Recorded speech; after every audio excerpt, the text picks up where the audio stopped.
Amainó un poco la lluvia afuera. ¿Cómo? ¿Qué dijiste? Amainó. Amainó. ¿Y cómo se dice? Escampó. Doctor Rafael Vizela, ¿vos estás de acuerdo con estos vocabularios tan...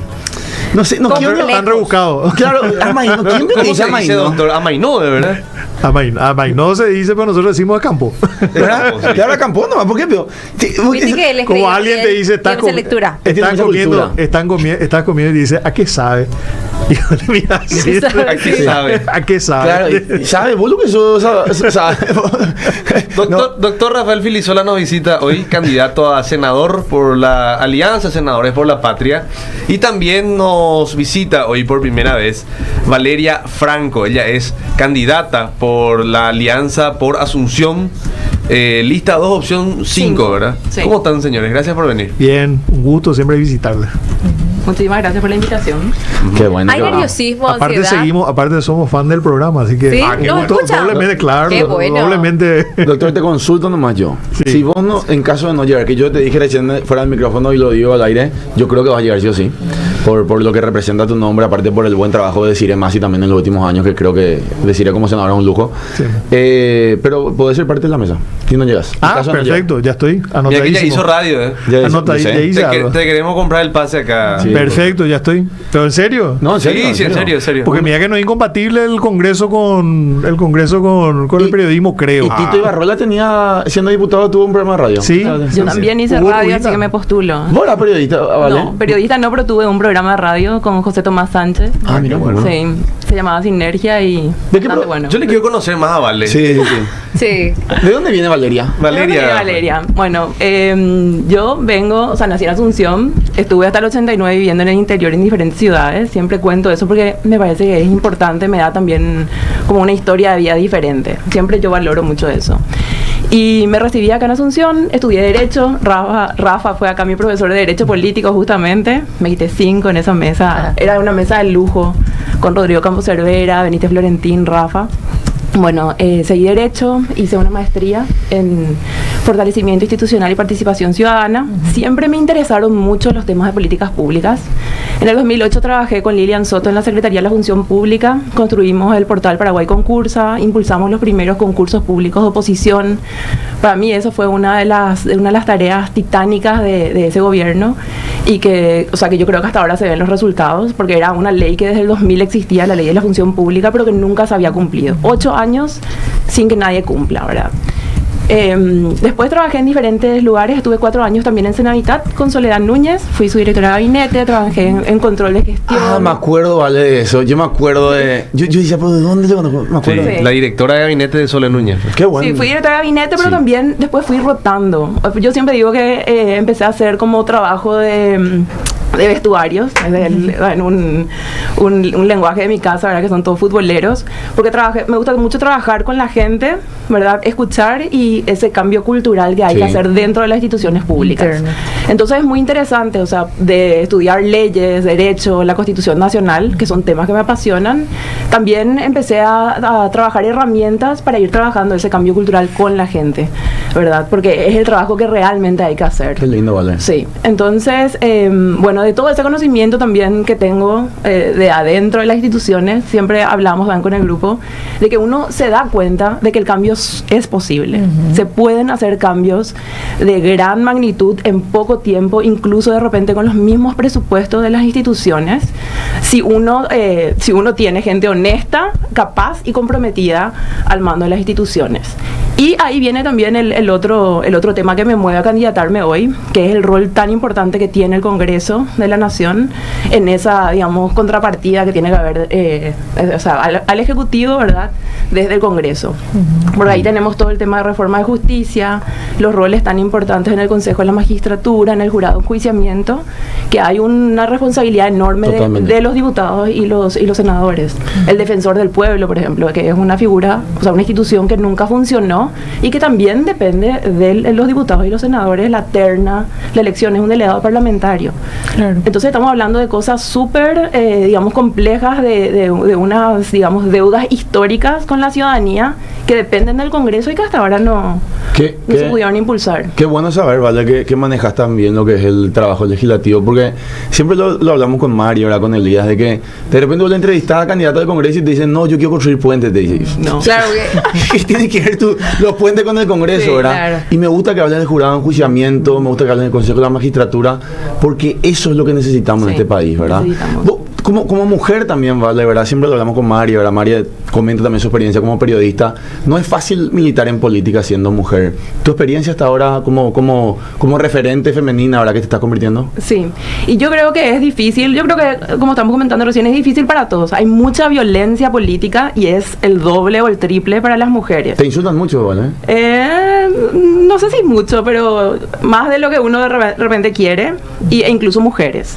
O sea, hay mujeres que de repente te pueden llegar a hacer, o sea, violencia política, porque están también dentro de un sistema que de a poco hay que ir cambiando, ¿verdad?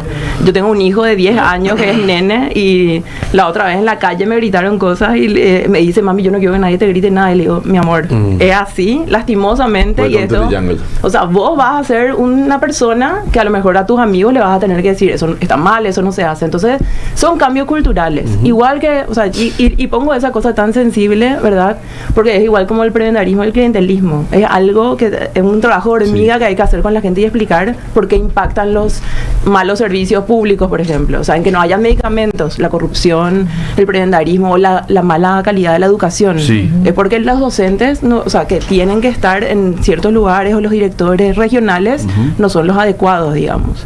¿Verdad? Vale, ¿y qué proyectos presentarías desde el Congreso? Algunos también candidatos tienen una bandera. ¿Tenés alguna bandera, algún tema en específico que vas a llevar desde allí? Mis banderas, o sea, yo agarré 3 ejes, ¿verdad? Uno era Paraguay en serio, o sea, es Paraguay en serio, que tiene todo que ver con transparencia, anticorrupción, rendición de cuentas. O sea, ser muy fuerte con eso y ajustar incluso normas que hay, porque la Secretaría Anticorrupción es muy nueva, es muy chiquitita todavía, tiene poco presupuesto. Yo tengo conocimiento acabado de lo que se hizo en estos últimos años, son planes anticorrupción, pero es a muy chiquita escala. Trabajaría ahí para fortalecer el sistema anticorrupción. Sí. Trabajaría en todo lo que tiene que ver con Asunción, con que tenga una ley de capitalidad, pero no solamente enfocada al tema de las obras públicas, sino también a una coordinación para proteger el patrimonio cultural, histórico, porque ahora estamos viendo que de repente se derriba un edificio histórico o hay una cuestión así de contaminación o protección del medio ambiente y se van lavando las manos entre el MADES o la Secretaría de la Cultura, la Municipalidad de Asunción y no hay como un nexo o un foco con quien hablar y vos decís, bueno, la ciudad cuidamos, no sé, entre el Ejecutivo, el Legislativo, el gobierno local, pero acá hay, digamos, como una centralización de coordinación. O sea, yo trabajaría en ese tipo de cosas. Y el tercer eje es todo lo que tiene que ver con derechos, ¿verdad? Para todos y para todas. Estamos en un Estado social de derechos según la Constitución Nacional y el tema de las desigualdades. Y ahí entra todo, ahí entra educación, entra salud, es la vida libre de violencia, el tema de las mujeres y el cuidado de niñas y adolescencia. Hay mucho ahí por hacer. Doctor, en el caso tuyo, último tramo de la campaña, ¿cómo está el espíritu para el domingo? Bien. La evaluación que hacemos día a día es muy positiva. Estamos hablando de la campaña nacional, ¿verdad? Y la tuya también. Sí, pero en realidad para nosotros o sea, por supuesto aspiramos a un lugar en el Congreso, ¿verdad? Mi caso, Valeria, todo el equipo, ¿verdad? Por supuesto estamos trabajando a full, pero realmente el cambio pasa por la alternancia, por ganar el Ejecutivo. Y estamos muy enfocados en eso y todos queremos ser parte del equipo del Congreso, diputados, diputadas, miembros del Senado, que estemos ahí para generar las condiciones de gobernabilidad y poder impulsar los proyectos que se van a que se van a presentar desde el gobierno del cambio. Eso es. Y estamos haciendo una evaluación diaria y realmente los números son muy alentadores. Sí, una elección difícil, como toda elección, vamos con resultados muy ajustados, pero estamos manteniendo una preferencia importante desde qué sé yo, noviembre, diciembre, que no varíe o que mejore inclusive. Entonces, estamos bastante, yo por lo menos estoy muy convencido que el 30 de abril gana la Concertación. Ahora, doctor, vos sabés que te quiero hacer el análisis que siempre hacemos con Mari, con el equipo, ¿verdad?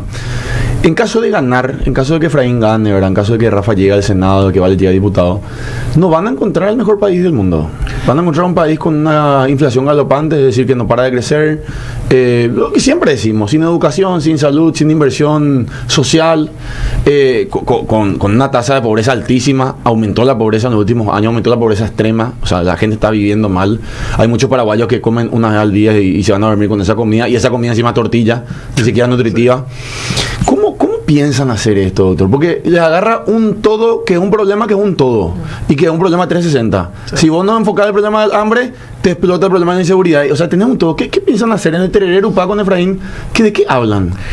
Bueno, sabemos que vamos a heredar un país con una serie de problemas, y vos mencionaste algunos, ¿verdad? Pero después hay otros problemas que inclusive son sumamente serios, ¿verdad? Que hacen a la macroeconomía, sí, y cuestiones que bombas de tiempo que estallan en cualquier momento. Transporte público. Sí. Transporte público, pero muchos temas más, muchos temas que inclusive afectan a muchas personas y que están ahí de los que nadie se ocupó nunca.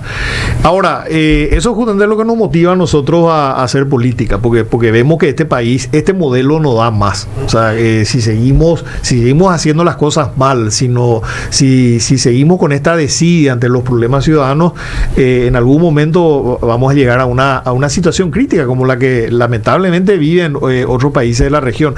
A eso vamos si seguimos así. Por eso yo decía que es tan importante, y decimos que es tan importante, el cambio político en Paraguay. A partir de ahí vamos a tener que encarar una serie de reformas que son sumamente importantes.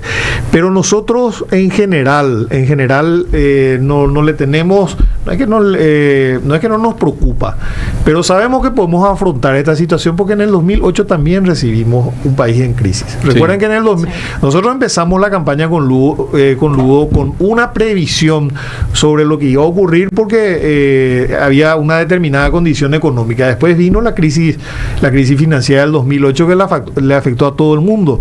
Yo recuerdo que nosotros teníamos más o menos diseñado cuál iba a ser el presupuesto, cómo íbamos a invertir en tal o en cual área, y de repente nos viene esta situación y nos cambió totalmente el panorama.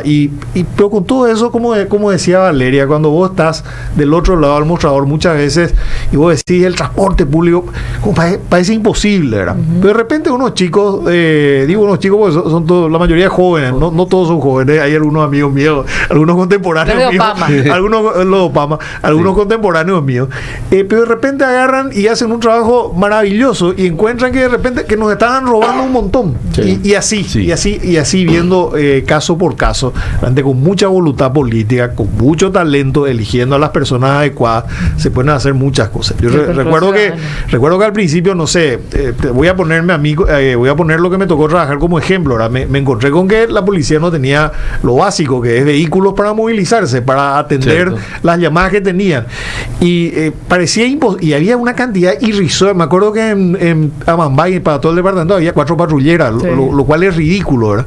Y parecía una misión imposible llegar a todo el país, y sin embargo, y nosotros nos fijamos una meta de 5 años, y en 3 años llegamos a cubrir los 1000 puestos de policía que hay en todo el país. O sea, a lo que voy es que se puede. No es fácil, no hay que decir eso, no hay que pensar que va a ser un camino sencillo, pero sí hay que tener presente que se puede. Ya que hablaste de tu paso por el Ministerio del Interior, que entre paréntesis, muy bien recordado, yo honestamente digo, y hablando desde mi memoria periodística, no recuerdo un ministro que se haya ido ovacionado por la propia policía cuando dejaba el cargo.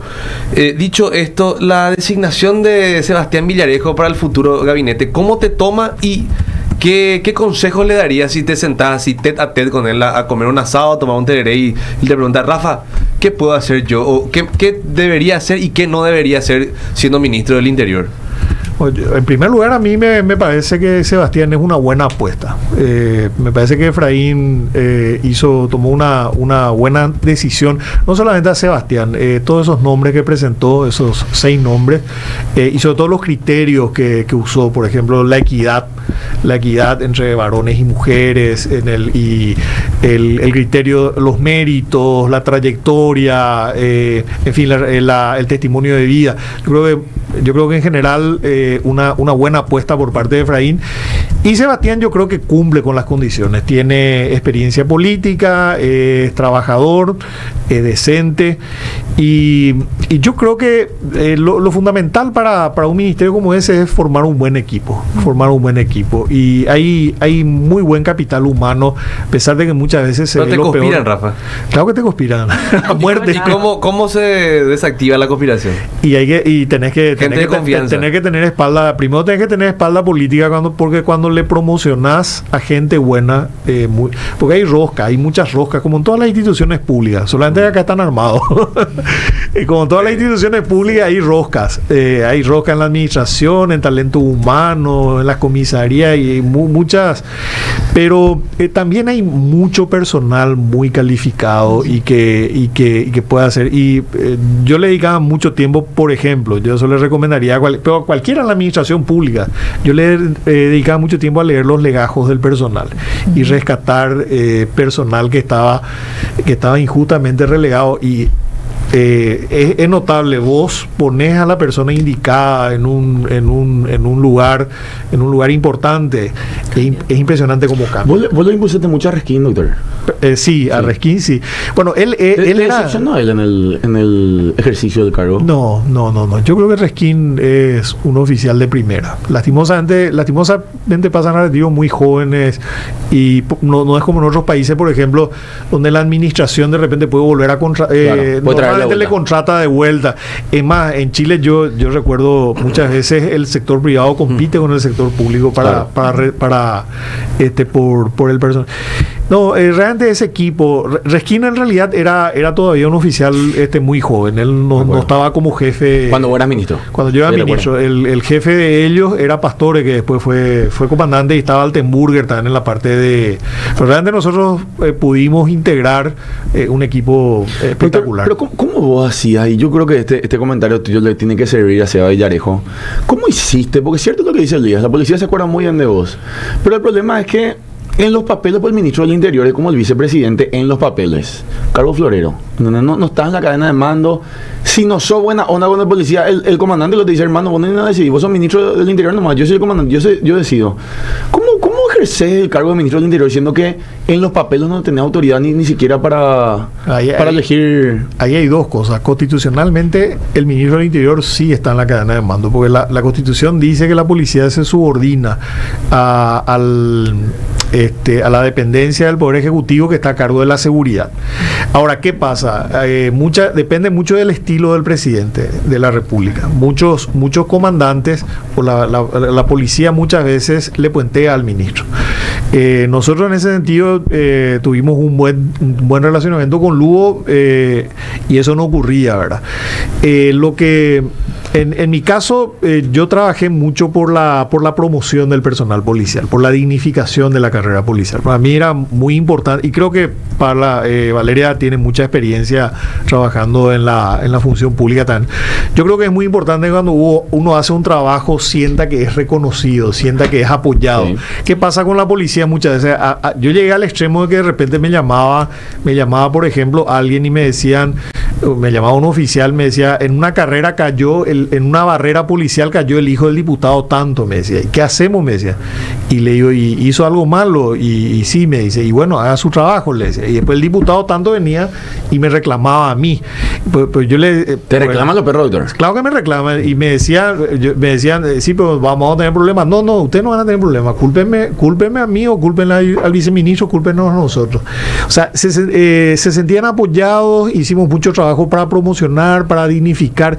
Muy importante para ellos dignificar el cargo y que se sientan orgullosos de ser policía. Yo creo que eso es lo más importante. Y las manzanas podridas ahí van a ver. Y lo que hay que hacer es que no estén en lugares claves. O sea, la reforma policial puede ser válida, impulsar eso desde el Congreso, Rafa. Claro. Pero ahora, lo que pasa es que también muchas veces se hacen cosas desde el Congreso sin trabajar con el Ejecutivo.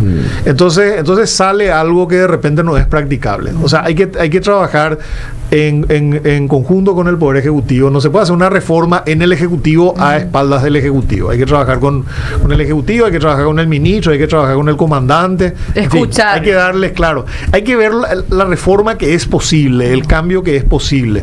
O sea, muchas veces uno no puede hacer lo ideal, pero hay que trazarse meta. Bueno, ahora llegamos hasta acá, después vamos a llegar vamos a adelantar más. En el caso de Rafael, bueno, su eficiencia aprobada frente al Ministerio del Interior, una cartera complicadísima, dicen que eso depende luego de la estabilidad del país. En el caso tuyo, Vale, tu know-how en Senavitat, ¿cómo podría llevar eso al Congreso, de ser electa diputada? Es justamente lo que estaba contando también Rafa.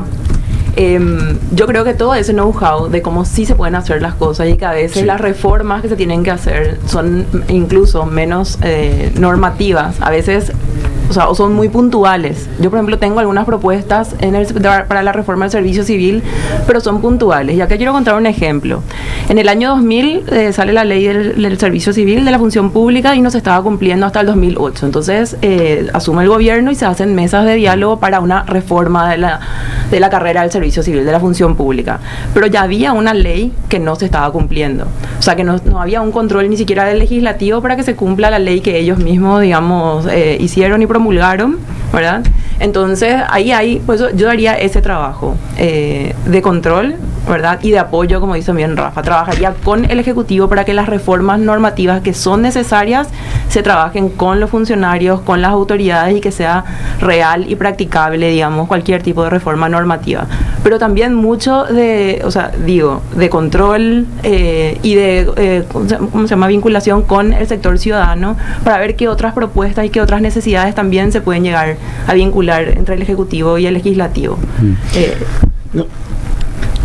Vale, yo respiré fuerte más, perdón. No, le quería preguntar, temas polémicos. ¿Impuestos? ¿Qué mirada de impuestos tienen? Sobre los impuestos, subimos, bajamos, tabaco, alcohol. ¿Cómo ven, doctor? ¿Vale? La concertación en general plantea no tocar los impuestos de entrada, ser más eficientes. Eso es lo que plantea la concertación.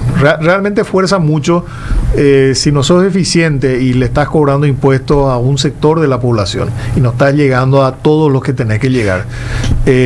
No tiene mucho sentido cobrarle más impuestos a los que ya están pagando impuestos. O sea que ahí hay una posición de prudencia, se tendrá que evaluar en su momento más adelante, pero primero tenemos que ser eficientes y también tenemos que ser más austeros. Claro, primero asegurarnos que nadie robe y después ver si cobramos más. Que todos paguen, que nadie robe y ser más eficientes en el gasto. Diría eso también. No solamente no robar, o sea, la corrupción es uno de los problemas, pero después un problema gravísimo en toda la administración pública, si empezamos a mirar está en la página web de Hacienda, es la baja ejecución presupuestaria. Es una falta de gestión y una falta de capacidad para ejecutar presupuestos que ya existen. Y una falta de respeto para la gente también, ¿verdad? Totalmente, ¿verdad? Entonces, o sea, por eso hay toda una maquinaria interna del Ejecutivo que se tiene que mover para ejecutar la plata que ya hay por un lado, y por otro también hacer más eficiente, dejar de gastar en cuestiones superfluas y gastar en lo que realmente se necesita. Ejemplo otra vez, en Senavitat, por ejemplo, cuando nosotros entramos, todo el cupo de combustible se gastaba y era altísimo el gasto, pero nunca había un cupo de combustible para los fiscales de obra para que vayan a controlar y para poder certificar los avances. Entonces nosotros lo que hicimos fue empezar a revisar y a hacer un diagnóstico de dónde se estaba yendo, digamos, y por qué se estaba haciendo ese gasto. Lo que sí es que se redujo el gasto en combustibles, pero alcanzaba para todos los fiscales. O sea, esas son unas cuestiones de gestión, pero que también tienen que ver desde el Congreso, ¿verdad? Para que te aprueben o no. Una de las primeras tareas, digamos, ahora del Legislativo al ingresar luego, independientemente de las prioridades que tengamos, va a ser revisar el anteproyecto del presupuesto. Claro, el proyecto más importante. Y es macro, ¿verdad? Porque de repente la gente dice, tengo un tema especial, un tema específico, pero nosotros vamos a tener que analizar, o sea, todo y aprobar todo, de todas las instituciones y de todos los temas. Y ahí hay que tener un ojo clínico y crítico y saber qué funciona y qué no. Sí, sí. Ahora, volviendo al plano político, antes de volver a la parte de lo que son las candidaturas en sí de ambos. Doctor, hace tiempo estás en la puja política y sos un gran conocedor de los procesos electorales. ¿El fenómeno Payo Cubas preocupa o no preocupa a la Concertación? Miramos, por supuesto, todas las candidaturas, ¿verdad? Ahora, el voto de Payo es un voto muy, muy particular, es un voto de gente muy enojada, de gente muy frustrada y tiene sus razones para estar. Es como un voto, es el famoso voto bronca, ¿verdad? Doctor, disculpame que te interrumpa, justamente está en línea con nosotros Edgar Aguilar. Él es el comunicador que ayer fue agredido por Payo Cubas en una unidad del transporte público. ¿Cómo estás, Edgar? Gracias por atendernos. Francesco, Mariela, Elías, muchas gracias por este espacio. Bueno, antes que nada, agradecerte y que nos comentes un poquito qué fue lo que pasó ayer con el candidato a la presidencia paraguayo Cubas en una unidad del transporte público. Bueno, te cuento que nosotros estábamos con mi hijo Alex, de 15 años, viajando en la línea 88 de La Lomita, le estaba llevando a la casa de su mamá, y fue el viernes. Se tardó nomás un poco en viralizarse esto por el fin de semana, ¿verdad? El viernes a las 20 horas estábamos sobre Exceso Sur, llegando a la intersección de Cacique Lambaré, y vemos que hay mucha gente, ¿verdad?, que sería el grupo que él estaba manejando. Y lo observo a Payo desde lejos antes de llegar al semáforo y ya le dije a mi hijo, ay, por favor, espero que no se suba. Y efectivamente se subió al bus. ¿Qué era el colectivo? ¿Te acordás de esa señora que se sube y te da besos? Una onda así fue, ¿verdad? Exactamente. Ese es el... No, pero ella, con ella con a gusto. Es re amable, ahí en el Mercado 4 se sube, te canta y nambre luego, pero... Y te da besos. Pero Payo no te da besos. No, él le sube con su berrenque ahí, con los colores rojo, blanco y azul. Y pero, vos pensás que te va a liar uno y casi pasó. Edgar, y te cuestionó que apoyes la Concertación en este caso, ¿verdad? Vos sabés que se subió y empezó a hablar sobre que sería lindo cuando él se suba, viajar otra vez en colectivo y después que a los empresarios les iba a alinear. Y yo edité nomás su discurso observando a la ventanilla y mi hijo me codea y me dice, mira un poco, y le miro y directo a mí me estaba observando, estaba así con una cara y después yo dejé de mirarle de vuelta y ahí dijo, a esta gente tilla como a este señor que no le gusta lo que estoy diciendo, ¿verdad?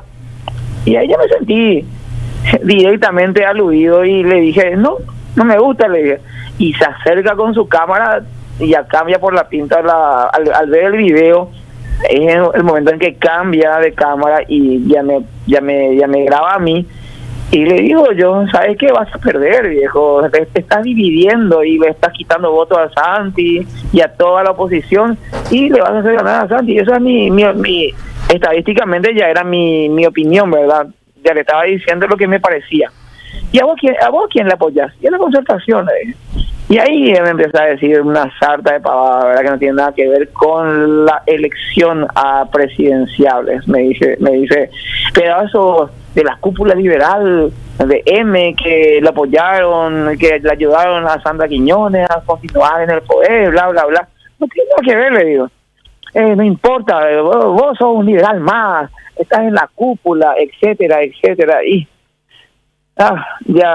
yo ya quería desaparecer en ese momento, pero bueno, seguía escuchándole y me empezó a decir inútil, me dijo pobre diablo, muchísimo improperio que no venían al caso y seguía escuchándole. No, impresionante. En primer lugar, alabado sea el Señor por tu paciencia. Lo primero que decía Maga con los muchachos es que qué admirable que Edgar Aguilar no le metió un sopapo en la nariz a Payo Cubas, ¿verdad? Cosa que yo personalmente, mi querido Edgar, estoy en contra de todo tipo de violencia, pero llega un momento donde alguien viene, le falta respeto a tu familia, De hecho, te pasó con Payo eso. Ya me pasó con Payo, sí, al aire, sí, nos mandamos el carajo y probablemente si estamos en persona, le íbamos a agarrar también. Y nosotros decíamos acá, ¿cómo Edgar? Bloqueó a nuestra productora, ¿no? Le bloqueó, sí. A mí no me bloqueó todavía. Pero nos preguntamos, ¿cómo hiciste para controlarte en primer lugar? Y en segundo lugar, te quiero consultar, Edgar. Quiero entrar en el ámbito 100% emocional. ¿Por qué? Porque Payo Cubas pues dice que tiene un discurso agresivo en favor de la gente.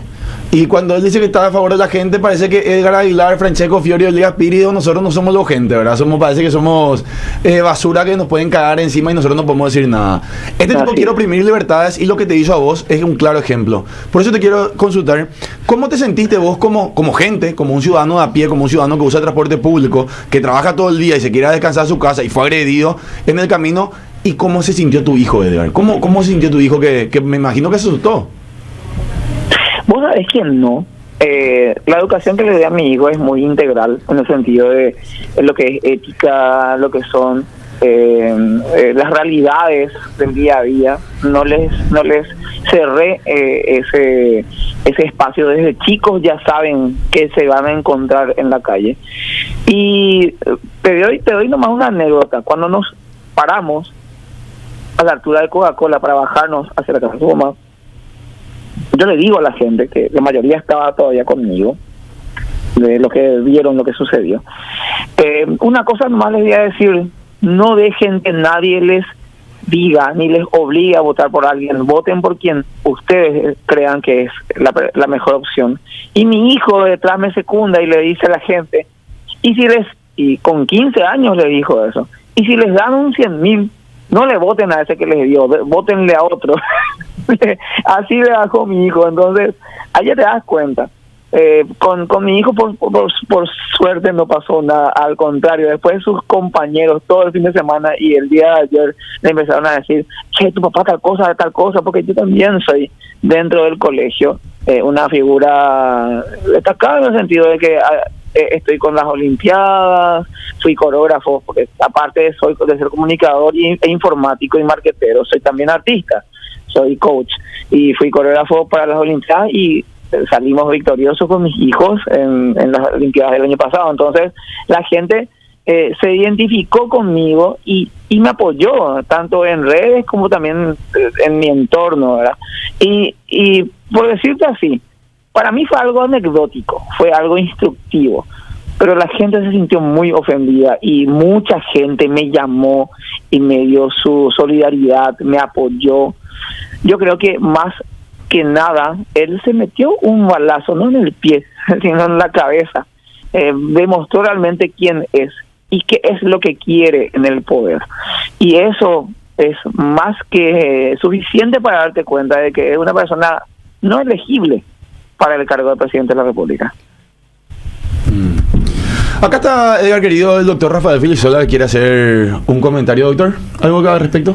No, más que nada mi solidaridad, y sí, está tal cual, o sea, Paraguay yo lo conozco hace muchos años, le conozco de la época de facultad, es un poco mayor que yo, y realmente él fue ya diputado. Yo no sé si alguien recuerda algo que haya hecho como diputado, porque él habla mucho de que va a hacer, de que va a mandar, de que va a cambiar. Después estuvo como senador. Yo no sé si alguien recuerda algún proyecto concreto que él haya presentado como senador. Y después lo otro, él le ha maltratado a funcionarios, aprovechándose de su condición de senador, le ha maltratado a funcionarios, le ha maltratado de la Cámara, le ha maltratado a periodistas. O sea, realmente no... le va a desafiar incluso allá hasta las manos el... Sí, y verdaderamente no...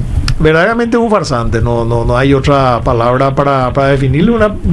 Y además una persona muy incoherente, porque él habla mucho de que es el cambio, él habla, le maltrata a la gente. Sin embargo, él estuvo con Carte, él estuvo con Castiglioni, él estuvo, militó, trabajó muchísimo con el Partido Colorado, así que se presenta como antisistema, pero no es antisistema, y está jugando un papel. Así que bien que le hayan que no le hayan seguido el juego y bueno, y lamento mucho el mal rato que pasaron, eso sí.